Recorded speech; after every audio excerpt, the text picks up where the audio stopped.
Everyone's talking about Ferrari's engine upgrade arriving at Austria this weekend. Every F1 outlet covered it. The combustion chamber changes. The shell fuel. The intercooler hitting 115 degrees. Surface level. Predictable. But here's what nobody actually understood. Here's what the mainstream coverage completely buried. Ferrari is deliberately losing 13 horsepower every single lap. Not as a mistake. Not as a flaw in their engineering. As a calculated, intentional trade-off written into the car from the first drawing board. And that single detail changes everything about what Austria actually means.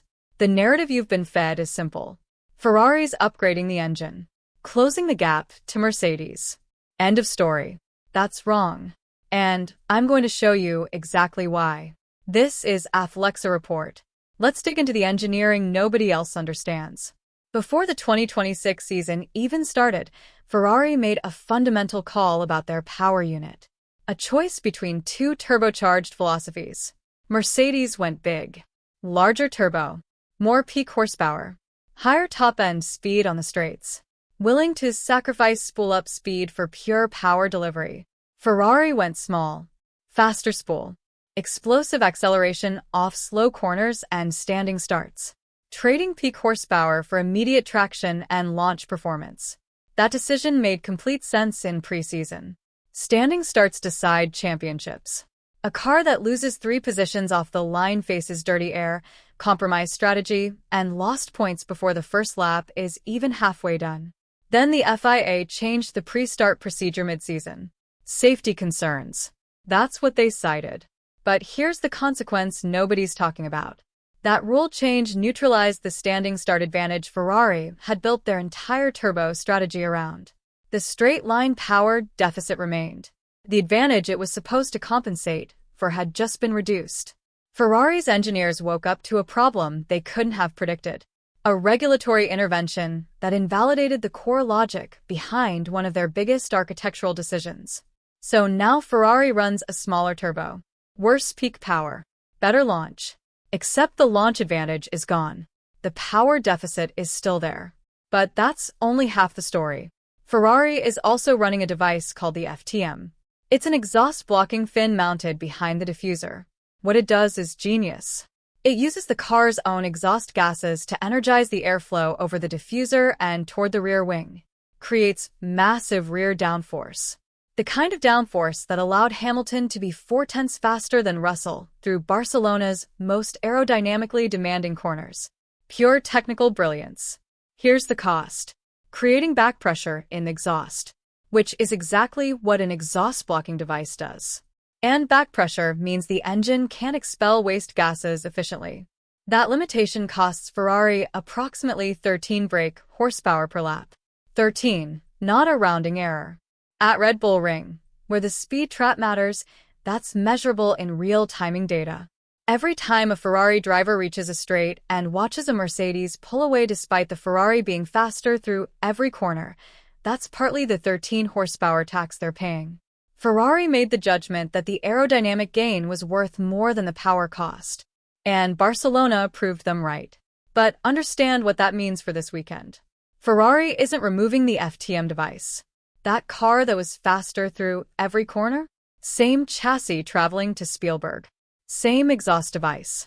Same voluntary 13 horsepower deficit.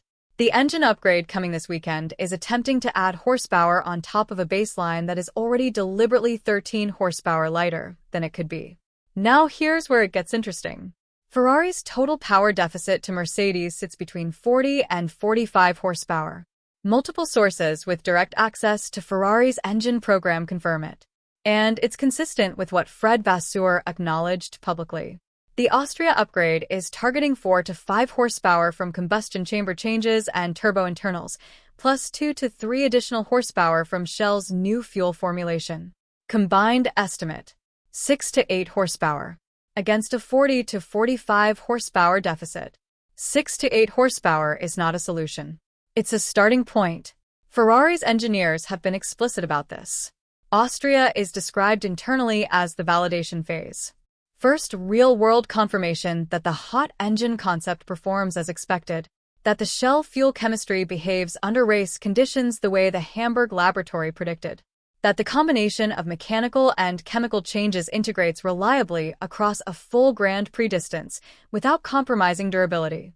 The real intervention comes at Monza in September, the second ADU token. That's when Ferrari introduces the fourth engine of the season. That's when they're expected to address the turbocharger directly.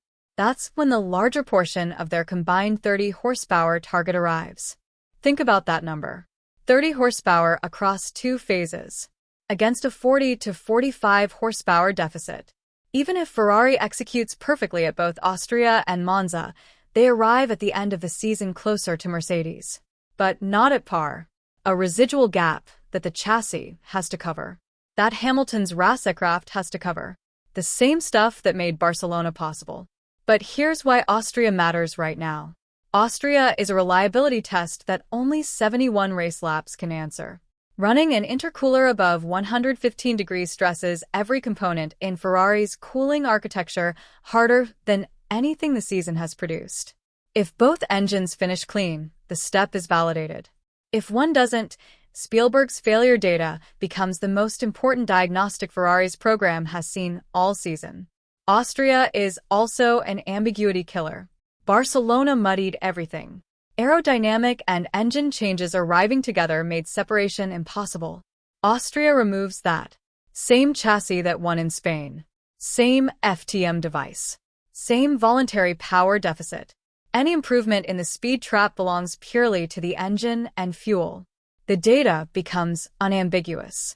Here's the question that matters heading into Friday. Can Ferrari's hot engine architecture actually deliver what theory predicted? Can Shell's fuel chemistry hold up to these temperatures under real race conditions? Will the validation phase confirm the program, or will Spielberg expose critical flaws that reshape the entire remaining development timeline? Because if this works at Austria, Monza becomes a completely different story. If it doesn't, Ferrari faces a fundamental reckoning about whether the entire approach is salvageable. That's what's actually at stake this weekend.